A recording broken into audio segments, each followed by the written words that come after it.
All right. Hi, everyone. Welcome to today's webinar. My name is Anna, like I said, and let's go ahead and get started with today's session. So first of all, thank you so much for being here. We truly appreciate the time that all of our representatives have taken out of their schedules to be here and talk to you today about liberal arts colleges. For all the attendees, thank you for being present. And we know you have a lot of questions, so please feel free to type your questions in the Q&A box, and we'd be more than happy to take them at the end of the presentation. With that, let me go ahead and formally welcome you to today's session. It's titled Colleges That Change Lives, and today you will find out why we have called the session this precise title.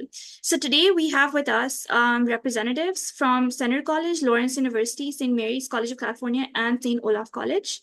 Now, before I hand over the session to them, I would like to briefly introduce myself and Education USA, who we are and what we do. So my name is Amna, and I graduated from the University of Maryland, College Park, with a Bachelor of Arts degree in economics. I am one of the Education USA advisors in the Karachi office. And in today's session, we'll be introducing all of you to something called the Colleges That Change Lives Consortium, or CTCL. And we'll be talking to you about liberal arts colleges, discussing and dispelling some common myths about them, and explaining what it is about the CTCL colleges that makes them so special. So let's go ahead and quickly talk about Education USA and then hand over our session to the speakers for today. Education USA is a part of the US Department of State with more than 400 international student advising centers in more than 170 countries all over the world. Education USA is your official source on all US higher education, and we have a team of US graduates who've been trained by the State Department itself. Education USA Pakistan provides free advising services for Pakistani students who are interested in pursuing their bachelor's, master's, and PhD in the United States. So if you're somebody who has questions about anything related to the US applications, be it college application deadlines or essays or letters of recommendation or the CSS profile or finding funding for your degree, whatever questions that you might have, please go ahead and register using our website. We also have an application that works like WhatsApp. You can scan the QR code on the screen and get in touch with us 9 a.m. through 5 p.m., Monday through Friday. And we'd be more than happy to assist you with whatever queries you have. Again, like I said, it is quite challenging, when you think about it. There's so many steps involved to applying to the US, which is why Education USA has broken down this entire process into 5 simple steps for you. The first step, as you can see, is researching your options, which is followed by financing your studies, completing your application, applying for your student visa, and getting ready to depart. So regardless of which of these 5 steps you are on, most of you would be on step 3 right now if you are applying this application cycle. So regardless of which step you're on, whether you've already submitted your early applications or you're waiting for the regular deadlines, we're here to help you out. And please feel free to reach out to us using the email that you can see on the screen, or by registering on our website, and we will be more than happy to assist you with your queries. And on that note, I would now like to officially introduce you to our speakers for today. Starting with Joy Tet from Centre College is the Associate Director of International Recruitment and has been a member of the Centre College admissions team since 2022. He works with international applicants, and as a former international student himself, he enjoys connecting with prospective international students and collaborating with the Education USA network. Followed by that, we have Rusa Low from Lawrence University. She has nearly 2 years of experience working in admissions at Lawrence University, and her passion for working with international students stems from her own experience as an international student, allowing her to connect with and support students on a personal level. Then we have Scott. So Scott McClama from St. Mary's College serves as the Assistant Dean for International Admissions at St. Mary's. He's worked in the international admissions arena for 7 years and previously taught at an international school in Brazil. Finally, we have David Magner for you, who's from St. Olaf College. He's the Director of Admissions, and he graduated from St. Olaf in 2003 with a theater major and Asian Studies concentration. While a student, he performed in numerous theater productions and traveled to 8 countries in 5 months with the Global Semester Program.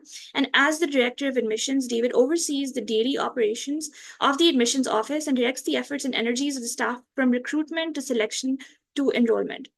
With that, I would like to officially hand it over to our representatives. Thank you so much for being here. Over to you guys. Thank you. Good morning and good afternoon to all of you. It is an honor to be here today, and I want to thank Education USA for hosting all of us. In my mind, it's also an honor to be a part of Colleges That Change Lives, which is a really incredible organization that really stemmed from, like many good things, a book. And Lauren Pope wrote a book in 1996. So we can go to the next slide. Um, and in 1996, he wrote a book that was essentially trying to promote schools that were focused on holistic review and thinking about um, moving beyond the rankings. So in the 1990s, the rankings in the United States were starting to take off in popularity, and the conversation around college admissions very much turned from thinking about the actual experience that students would have during their 4 years at a college or university to thinking about how do I get into a school. And Lauren Pope really wanted to broaden the conversation beyond thinking about what does it take to get into a school to recenter the conversation in thinking about what actually happens during the 4 years that students are at a college or university. So the admissions directors at some of these schools that were profiled in the initial book that was written in 1996 thought it would be a really good idea to come together and tour around the US and eventually around the world to sort of spread the mission about CTCL. So this group has ebbed and flowed in terms of who is part of the organization since its founding, but the mission has remained consistent throughout 1996 to present day. And the mission is to really help students move beyond the rankings. The mission is to really help think about students as whole people. So students, we really think excuse me, that you should be treated as whole people in this process and not merely as numbers to really help students think about what actually happens during the 4 years that they attend a college or university and have significant conversations about the actual character of an institution. So the group sort of gained in popularity, and we have traveled around the United States and we traveled around the world as well, really trying to help students think about a student-centered college admissions process. We really are firm believers that we think your college or university experience should be about so much more than just going to class and sitting in a classroom. We think that your college experience should be about living in a community, thinking really meaningfully about how you can engage with other people and how you can play an active role in your community. So this group of schools is very unique. I would say there are certainly some similarities in the schools, and we can go to the next slide. Um, but I would say one of the things that I love about this group of schools is that it is a very diverse group of institutions from a wide range of different places. Many of these schools are focused on the liberal arts and sciences. So that essentially means we, of course, think you should have depth of study in a particular area, but we also think that you should have breadth of study. And we think you will be a more informed human being if you are taking classes from a wide variety of different disciplines. Almost all of our institutions have a focus on experiential learning because there's so much to be learned from outside of the classroom or having meaningful formative experience.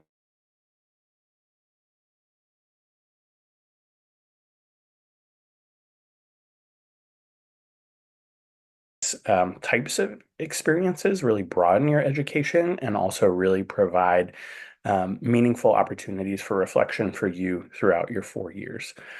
Most of our schools really value faculty connections and relationships. So the average class size at many of our institutions is small. The average class size, for example, at St. Olaf is 23 students. So we think that you should have the opportunity to connect meaningfully, not only with your faculty members, but also with other students in the classroom. And we really believe that there's an opportunity to co-create meaning in the classroom and to learn from one another. Many of our institutions are residential communities, which makes it really easy to get involved in different student organizations, the arts, athletics, different things in our community. And we think that that's something that's very important. All of our institutions are committed to holistic admissions review. And by that, I would like to go back to the notion that students, you are more than numbers, you are whole people. who have diverse sets of life experiences. And it's really our goal throughout this process to honor all of those experiences. And when we make admissions decisions, think not just about your academic performance in the classroom, but to think beyond that, to think about who you are and how you might contribute both as a scholar in our community, but also as someone who is broadly engaged in our community. And then finally, all of us share a similar focus on student-centered mission and purpose. So our institutions all exist to serve students. And I think all of our institutions really work to keep students at the forefront of everything that we do.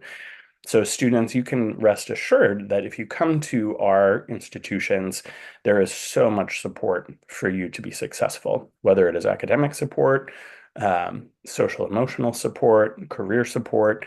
There is so much time, energy, and resources put into helping make sure that you feel empowered to do your best work in the classroom, to be an active and contributing member in the community. And that is something that is really important to us. So these are places where you're going to get an excellent education, but equally importantly, you're going to get to be a member of a community um, with diverse communities, with people from all over the United States and all over the world. And we think that there's tremendous value in learning from people who have different backgrounds and perspectives than you do. And I think that that is what sort of brings these groups together.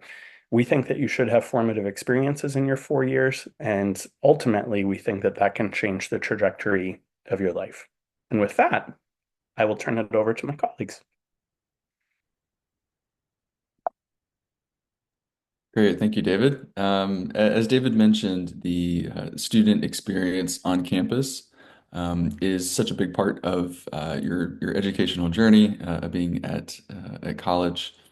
And a big part of the student experience is where you live for those 4 years that you're a member of that college and where the college is located. So briefly, just going to run through some of these. Not going to get into too much detail, but as David mentioned, there are 44 different member institutions. And they're grouped together in different geographical regions throughout the United States. So we'll have a little geography lesson this afternoon for you all. But the first region is the Northeast, located the different member institutions of CTCL located in the states of Pennsylvania, New York, Massachusetts, and Maryland. So those four states right there clustered together in the Northeast.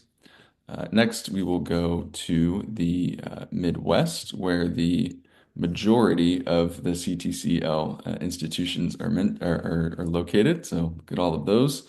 Um, those are located in the states of Ohio, Wisconsin, Iowa, Indiana, Michigan, and Illinois. And as you can see, two of our institutions that are represented here today, Lawrence and St. Olaf, are located in that region. Next, we have the South region, which is where Center College is located. States of Georgia, Kentucky, Florida, Virginia, North Carolina, Arkansas, Mississippi, Tennessee, and Virginia. Then in the Southwest, we have the two states, Texas and New Mexico, that have three different member institutions.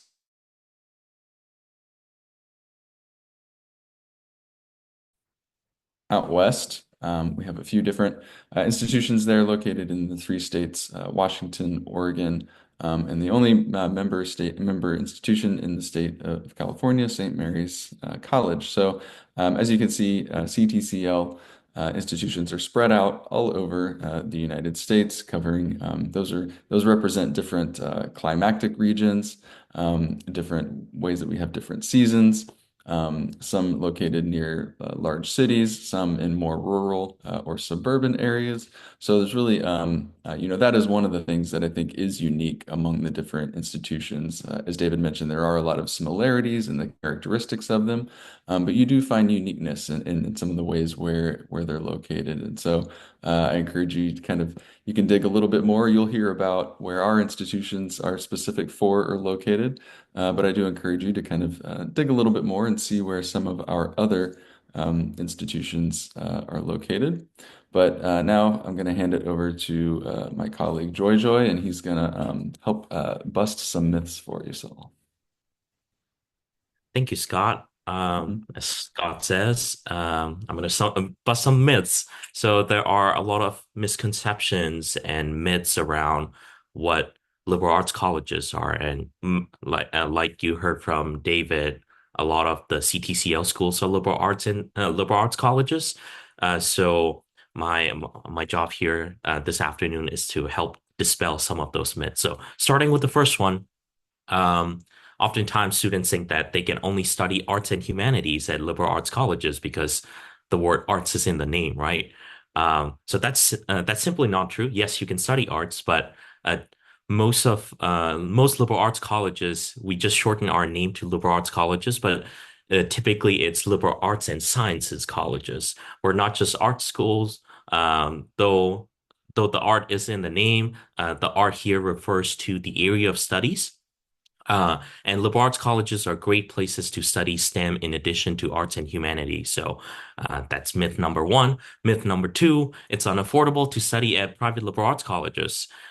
Yes, while the tuition may and the cost of attendance may be higher than at a public university, liberal arts colleges also provide generous scholarships and financial aid to students.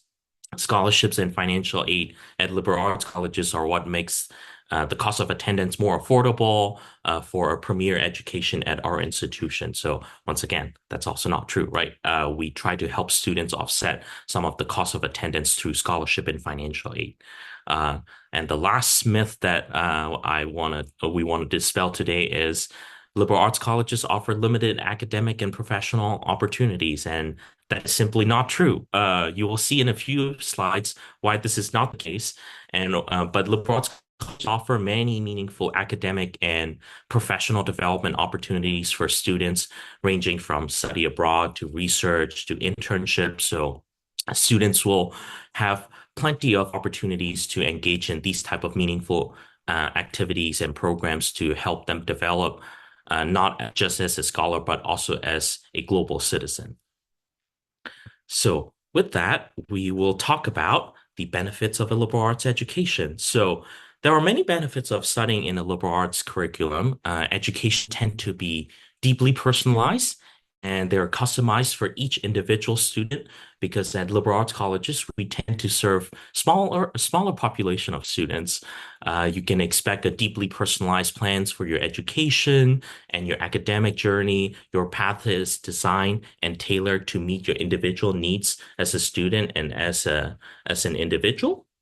Liberal arts education also stresses on the development of critical thinking skills. So, in addition to your technical know-how and knowledge, critical thinking skills are what set students from liberal arts colleges apart from the rest of the world and the rest of the student body. Um, Students who are engaged in a liberal arts and sciences education, they are also adaptable. In an ever-changing world, adaptability, it's a crucial skill in helping students navigate the world. And through exposure to a lot of different fields, a lot of different set of experiences, students at liberal arts colleges are able to adapt to different environments quickly and more effectively. Um, Last but not least, liberal arts curriculum also educates students to be well-rounded thinkers and creative problem solvers. And like I said before, students are exposed to a variety of different fields of studies. So liberal arts colleges and liberal arts curriculum don't just educate, for example, computer scientists and programmers. We educate computer scientists and programmers who also understand the ethical and social implications of programming projects they work on because they have taken ethics classes or social science classes, right? Um, so these are some of the benefits of a liberal arts and sciences education. And in order to make those things happen at liberal arts colleges, there are a lot of experiential learning opportunities. There's a strong emphasis on learning by doing and learning by experience, whether it's through research or study abroad. Experiential learning is baked into a student's curriculum at liberal arts colleges. There are For example, there are plenty of research opportunities for undergraduate students since many of the liberal arts colleges only serve undergraduate students. You will not be competing for these type of opportunities with graduate students at a larger institution. Not only do you get to participate and learn from research opportunities, you're able to also participate in professional and academic conferences. So you're not just doing research, you're sharing your research and your work with the wider community in your industry or in your field and making a name for yourself and getting your work published even before you graduate from your undergraduate. And these things will benefit students in the long run as they look for future opportunities, whether it's in academia or whether it's in the field of or in the industry that they want to work in. And uh, alongside all of that, of course, we also want to make sure that students have professional development experiences. So internships are integral part of this, part of students' professional development. And our career centers are fantastic, and they help students with career advising. They help with networking and upskilling to obtain these professional development experiences. I know one of my colleagues, I believe Scott, will discuss some of these in further details in the next couple of slides. Um, and in addition to internships and research, we also help students with gaining global experiences. And what I mean by that is when you think about learning, classroom has no walls. Learning take place in a real world where you travel to different places all over the world, gain knowledge and understand the concepts and ideas by being in that particular environment. So talking about study abroad, study away, a lot of our institution offer these opportunities for our students all over the world. So if you enjoy traveling and if you enjoy learning by traveling, liberal arts colleges could offer these experiences for you. And finally, um, you're by being at a liberal arts college, you're also taking part in a lot of different clubs and organizations, and you're being by being an engaged member of the community, you're doing a lot of things outside of the classroom. So clubs and organizations are a great way for students to be involved, they to take on leadership roles, and simply to have fun as well, because what is life without a little bit of fun, right? So these are some of the experiential learning opportunities that you can expect at liberal arts colleges, but obviously at CTCL school as well. And I'm going to pass it off on to my colleague, Scott. Great. Thank you, Joy Joy. As Joy Joy mentioned, those things that make you a good student. I'll take the slides. Let's see. Those things that make you a good student at a liberal arts colleges, at a liberal arts college, also translate well into your future career and help to make you a good career professional in whatever field it is that you decide to go into. And that's kind of the idea, is that you are being educated for life, not just for a specific job, not just to go into one specific thing. Because nowadays, people find themselves having multiple careers over their lifespan. Gone are the days where you go out of college, you enter into one job, you stay in that one single job for the rest of your life until you hopefully retire. People are need to be flexible because people in the workforce now change careers, not just from one place of employment to another, but from entirely different fields into other fields. And liberal arts colleges really are the best way to kind of prepare you for that, because, as I said, educate students for life, not just the first job. All of those great benefits and great qualities that Joy talked about, critical thinking, creative problem solving. Those are all ways that help you to take on and take new knowledge and know how to digest that and know how to put that into practice. So that's one reason why at liberal arts colleges they celebrate the multi-decided. And so you may have heard about being able to double major or have a major and a minor. So that simply means that you are not just focused on one specific discipline when you're at a liberal arts college. But you can take on another one, and you can have two different emphases on your educational experience. Because as people, we generally, it's not just one thing that we're interested in. There are a lot of different things we're interested in, and so liberal arts colleges really provide a great way for you to learn about a number of different things while still gaining the expertise that you need to go into a field in one of those things, or maybe something completely different to start your career. And so, liberal arts colleges really do celebrate, students that have decided they want to learn this and that. And so, not just even in majors, not just even in majors and minors, but yeah, there are short-term programs that you can be a part of to really where you can kind of learn about a number of different things.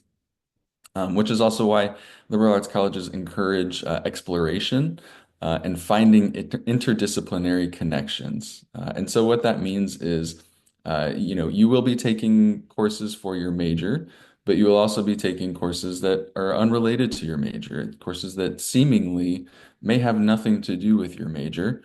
But when you're in that course, you recognize something that, oh, I'm in this biology class. My major is theater, but when I'm in theater, when I'm on stage and I'm performing, I recognize there are things happening in my body, and I get excited in certain parts, and you can kind of maybe tie that back in with biology, and you make those connections. Oh, that's what's going on. I'm getting a boost of serotonin or whatever. I don't know. I'm not a science person, but you kind of understand, you make those connections and you know what's going on there. There's an experience actually with a student at St. Mary's College where I work, who was on a short-term study abroad program that we call January term. You'll learn more about that in a few minutes. They were on a short-term study abroad in Switzerland, and in that course, they had learned how to make chocolate. Sounds pretty good. The student came back from that course, from that short-term study abroad, and was talking to one of my colleagues in the admissions office, and my colleague was asking, how was that experience? And they said, oh, it was, great. And it was like, I'm not really actually that big of a chocolate person. But now I know I want to open my own business making soap. And so we were like, well, how did that happen? And the student explained, well, as I went through this process and we learned about making chocolate, I realized that, oh, these products and these things that we have, they come from somewhere, and there's a process to making them. And when you break it down, it's actually not so complicated. And something that I was interested in was making soap. And so it gave me kind of the knowledge to maybe go about and know about how to get the resources, get the materials to do that. And so that's what making those connections is all about. Next, liberal arts colleges help to produce effective communicators. So that is a big part of the education process. You will be communicating together with your peers, as the next point says, collaboration and teamwork, knowing how to talk to others. But you'll also be getting skills on how to present yourself, which is something that's really important, really, for any job that you're in. There's most likely going to be opportunities, maybe not in a large forum speaking in front of a lot of people, but you're certainly probably going to need to present things to those in the company above you. Maybe you need to learn how to present yourself so you can advance yourself in a company as well. And so liberal arts colleges focus on making good communicators, whether that's written or oral. Next, as I mentioned, it's about fostering collaboration and teamwork. This is great, and this kind of goes also with hand in hand with making interdisciplinary connections. You are also making connections with your peers, and when two or three or four of you come together, that's such a larger knowledge base that you have to work on projects together. And again, this is something that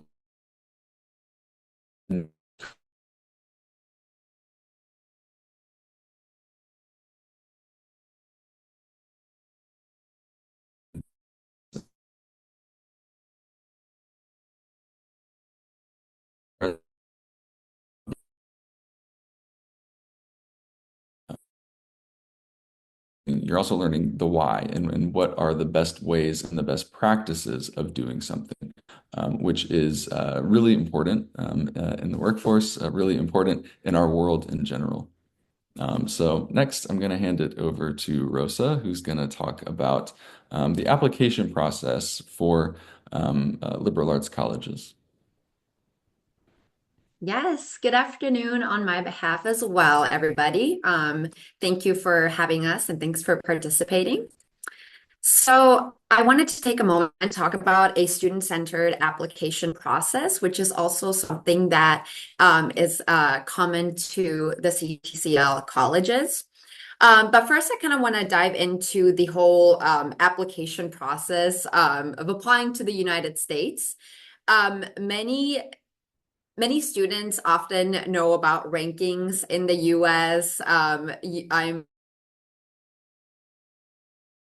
United States.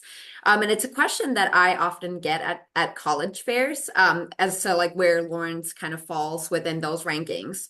So that got me interested in talking about defining what a good school means to you and your family when you're going through this search process.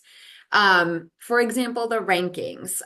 There's measures behind all of those rankings. So kind of, I encourage you to do some research and really think about what rankings matter to you, if any.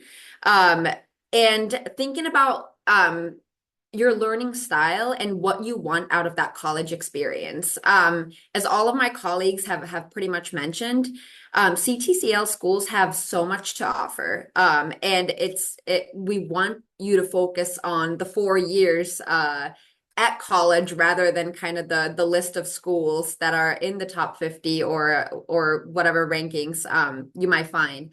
But thinking about how you learned best. Many of our colleges are very small. You, like Joy said, you will get a very personalized learning experience. Dave mentioned support. That's a huge part of all of our institution.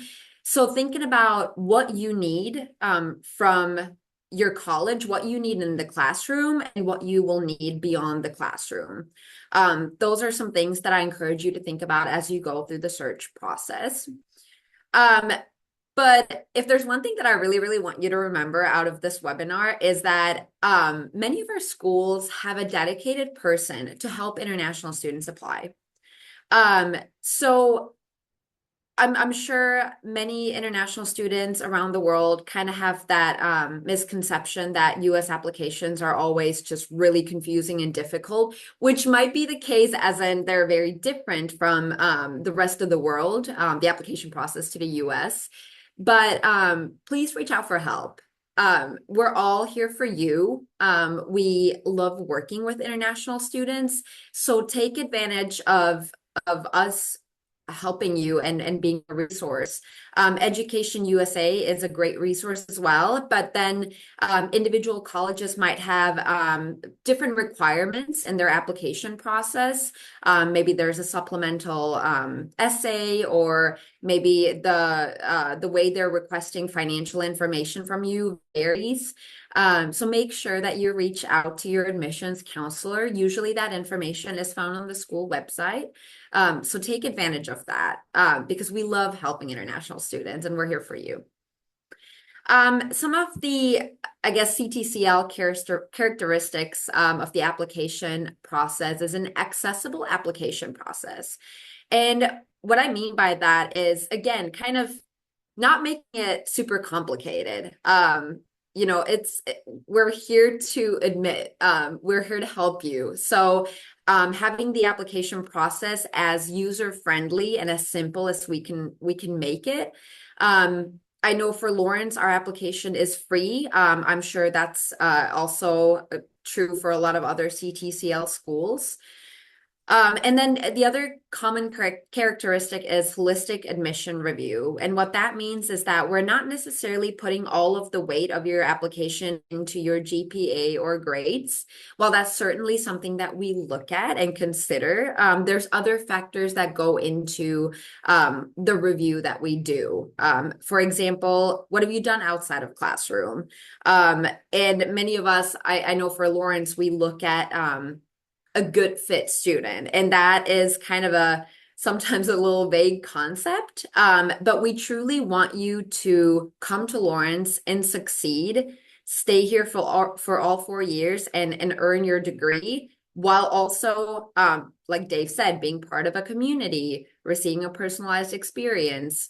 We're looking for students who will take advantage of what we have to offer and will succeed at our colleges. So that's kind of what the holistic admission review ultimately means.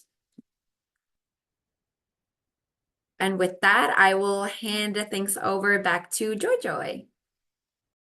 Thank you, Rose. You have heard about, being at a CTCL school, studying at a liberal arts college. I guess we're going to take some time to introduce our institutions. So to start us off, once again, I'm happy to be talking about Centre College because I am a proud Centre alumnus and a former international student myself here. And to talk about Centre is a small private liberal arts and sciences college located in Danville, Kentucky. As you saw earlier, we're in the South. Depending on who you ask, we're also in the Midwest, but by CTCL categorization, we're in the South. But Danville is a small city with a welcoming community and a safe setting for international students. And we're very much a community-oriented place where professors truly care about your personal and professional success, staff members who are like family to take care of you, and your peers who are not just your peers, but they're your friends, and you make a lot of lifelong friendships here.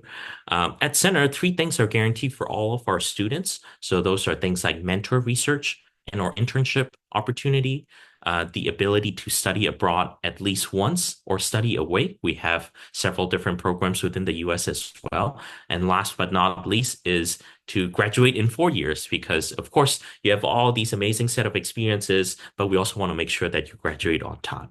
And the way we invest in our students translate to really great graduation outcomes. So about 97, 98% of our graduates are employed in a field of their choice, or they are enrolled in some of the top graduate schools around the world within a year of graduation. So these are really great outcomes.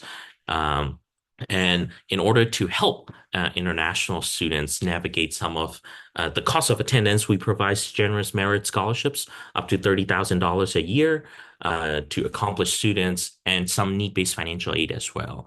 And if you're curious about where we are in terms of what our financial aid policies are for international students, we are a need-aware institution. You'll hear this term quite a bit in international admission, need-aware versus need-blind. We are a need-aware institution. We also have a full funding scholarship for international students through our Lincoln Scholars Program. The Lincoln Scholars Program is for students who have the deep desire and capacity to change the world. So we're looking for world changers. And several international Lincoln Scholars at Center have come to us from Education USA advising centers and Education USA competitive college clubs. So there's already that precedence there because we know that you're awesome. If you're interested in applying to Center and as well as our scholarship and financial aid, you'll find all of that information on this QR code. And of course, the deadlines are coming up, so please pay attention to that. But all the details, all the information that you can learn about Center can be found on this QR code here. So take a screenshot, take a picture of this QR code, and you'll be able to find all of that. Apply to Center. Thank you for your time today, and I'm going to pass it off on to my colleagues. Great. Thank you, Joy Joy. Hello again. I'm going to talk about St. Mary's College of California. St. Mary's is located in the East Bay area of the San Francisco Bay.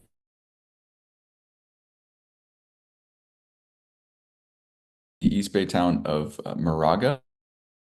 You can see nearby the cities of Oakland and Berkeley, and then beyond that, San Francisco, connected by the San Francisco Rail transit system known as BART. There's a BART station that connects to San Francisco that is a short bus ride away from St. Mary's, which the bus actually picks up on our campus. So connected to the city. And as you can see, just the orientation of some other areas around there, Silicon Valley, home of the tech industry, located nearby as well. There's about 2,000 undergraduate students currently studying at St. Mary's, another 800 or so graduate students.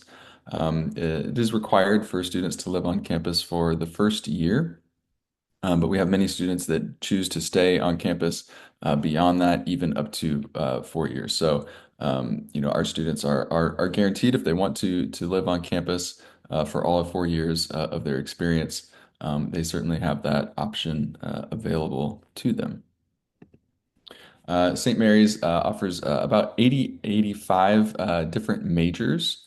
A lot of these programs, interestingly, will have both an option for a Bachelor of Arts degree or a Bachelor of Science degree. So especially in our science courses, some of our business courses as well.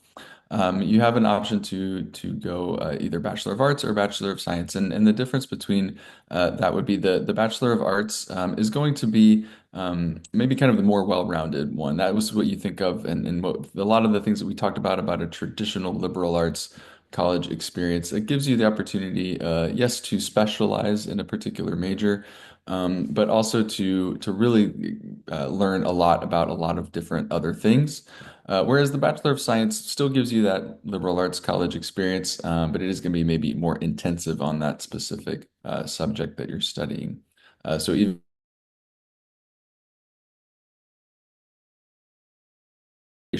and again, Bachelor of Arts and Bachelor of Science. Our small population helps to keep our class sizes relatively low, which also gives us a great faculty to student ratio, which is another characteristic not just of St. Mary's, but of most of our colleges represented in CTCL. And of all of those majors, we have zero impacted majors, which means that these majors don't fill up and then you can't take them anymore. Any major is open to any student when you apply. So when you apply to St. Mary's, you can list and you can say what you want to major in. But you can also be undecided as well. You can come in, not know, maybe you don't know exactly what you want to study, but you can list undecided. And again, if you do list a major and something you want to major in, you will be able to major in that. Fill up. Moving on. Sorry. So this is something we kind of touched on the earlier slides about the benefits of a liberal arts education, and so at St. Mary's that is no different. When we talk about return on investment in your education, as I'm sure that's something you're interested in, I'm sure something your parents are definitely interested in. But all of those skills that you learn really translate well into moving on beyond college, whether that's you want to enter into graduate school or you want to enter in to the workforce immediately after that. And so St. Mary's, there's just a few recognitions there that we're kind of proud of.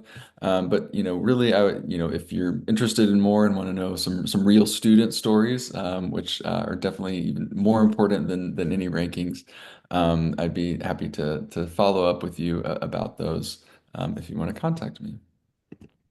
And then finally, applying to St. Mary's. Very simple. We use the Common application, which you can find at commonapp.org.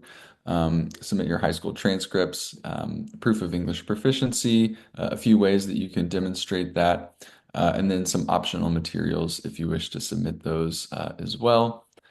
Two deadlines. Our November 1st early action deadline passed recently, but there's still time if you want to apply regular decision. Deadline for that is January 15th, and you can apply to St. Mary's for free.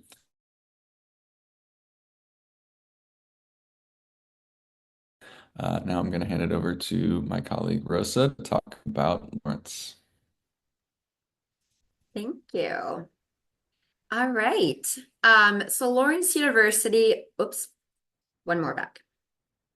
So Lawrence University is located on College Avenue in Appleton, Wisconsin. And if the picture will pop back up, I'll show it to you. There you go. So you can kind of see our campus on both sides of College Avenue here in Appleton. We're really fortunate to be right downtown Appleton, so students can walk to coffee shops and restaurants, and there's things to do downtown. And then you'll kind of see in the left upper hand corner a small glimpse of a river that runs right behind our campus. So we also have a really pretty scenery. If you're looking specifically from our cafeteria, you'll see the river. Fall is my personal favorite time because all the trees change color, and it's just really pretty with the river. But that's kind of where we're located. Appleton is a city of about 80,000 people, so a small city. But like I said, lots of things to do downtown Appleton for students who kind of want to get off campus for a little bit. So Lawrence University is a college of liberal arts and sciences and a conservatory of music. We have about 1,500 students, so we're small, 12% international. So that means a little short of 200 international students on campus from 38 different countries. We offer about 65 plus majors and minors in 4 degrees because of our conservatory. And those degrees are Bachelor of Arts, which is really anything outside of the conservatory. So like think of your biology, psychology, business, things like that. And then we offer a Bachelor of Music and Bachelor of Musical Arts and a dual degree, which is going to be a Bachelor of Arts and a Bachelor of Music in 5 years. Joy mentioned study abroad earlier. We offer many off-campus programs in the US and all other continents, I think, except for Antarctica. And so lots of options there as well. And your gift aid from the institution, so your scholarship and financial aid, anything you receive from us will actually apply to 1 session of study abroad. So that's kind of exciting. We have a students to faculty ratio of 9:1, basically just meaning that, again, you'll get a really personalized learning experience. The classrooms are really small. So you're going to get to know your professor and they're going to get to know you. And they're going to want to hear from you in classrooms. So what you won't find at Lawrence is a big lecture hall with a PowerPoint going on. You'll find discussion-based classrooms, and again, really small groups. And I think, yeah, our average class size is actually 15. You'll find that some classes are bigger, some are smaller, but the average is about 15.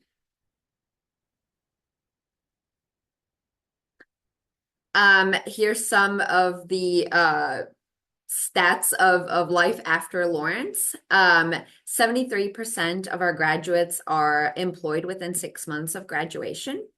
23 are pursuing graduate or professional schools. About 2% are doing fellowships, military service, and about 1% is seeking employment.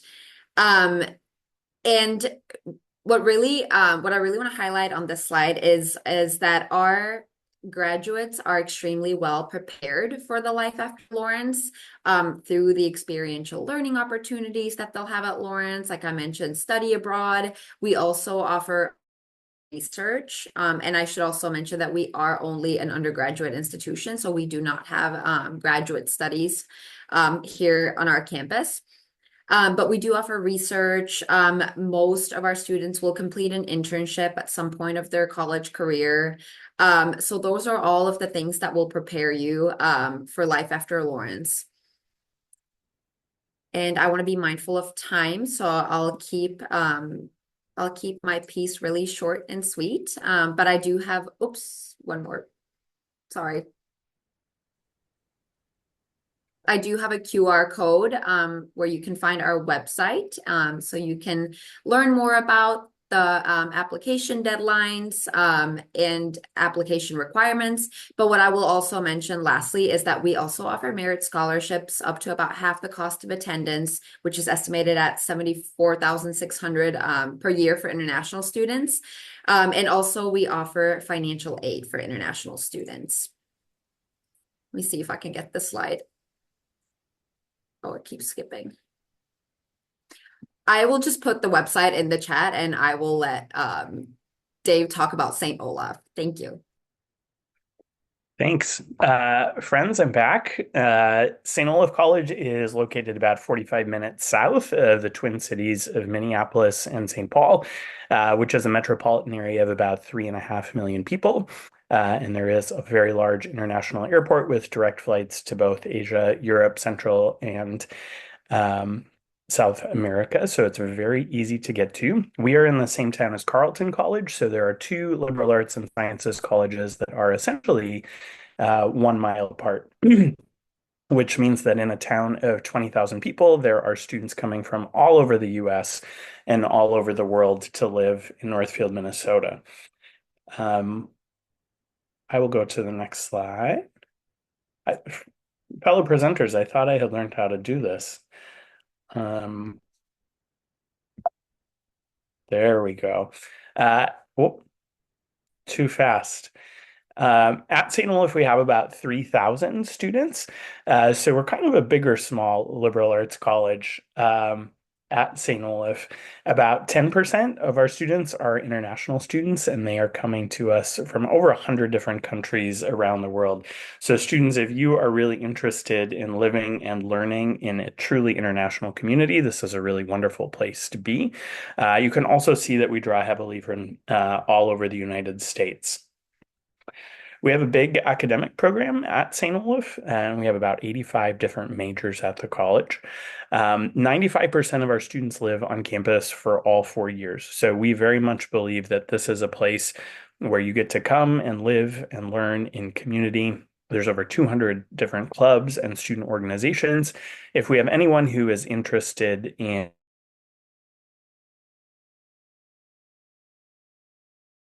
and about a quarter of our students are involved in varsity athletic programs. So again, this is a place where you get to come and live and engage meaningfully outside of the classroom. This is a picture of our cafeteria on campus, which, I mean, you should probably not pick a college because the food is really good, but the food is really nice. It's really good at St. Olaf. As I was saying before, we do have a really big academic program with over 85 different majors, programs, and concentrations. If you are interested in science or math, St. Olaf could be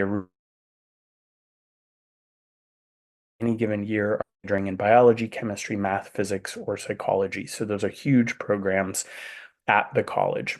Pretty much everyone is doing some kind of research, field experience, or internship at the college. And the stick on the bottom of the slide I love because I think it really speaks to both the caliber of a St. Olaf education, but also the ambition of St. Olaf students, and that so many students are going on to earn doctoral degrees after they graduate from the college. St. Olaf has long been a leader in sending students to study abroad internationally. This year, I think we're fourth on the list amongst all liberal arts colleges in the country for the number of students that we send abroad internationally to study. So there's over 90 different programs that go to 43 different countries around the world. There's a really cool photo contest every year. So you can use the QR code to see some really cool visual representations of the programs that we offer. Myself, I was able to do 2 programs, the global semester, in which I traveled to Switzerland, Egypt, India, Thailand, Hong Kong, China, and South Korea, spanning 5 months, and a theater in London program, in which I think I was able to see like 28 plays in 24 days. So there's a huge variety of programs at St. Olaf, and it's something that we are incredibly well known for. And then finally, if you are interested in potentially learning more about St. Olaf, you can use this QR code to request more information. This is our international recruitment team. My colleague Jenny is our director of international recruitment. She's pictured in the upper left corner. And she loves getting to know students, and she is the primary application reviewer at St. Olaf. I think it's important to note that we do offer academic merit scholarships, and we are one of the few schools in the country that meets 100% of demonstrated need for all domestic and international students who are admitted to the college. And that is something that is really important to us. And with that, I think we can go to the next slide and take potentially any questions. So thank you so much for that, David. Joy and I have actually been answering all the questions in the Q&A box, and we're down to the very last one.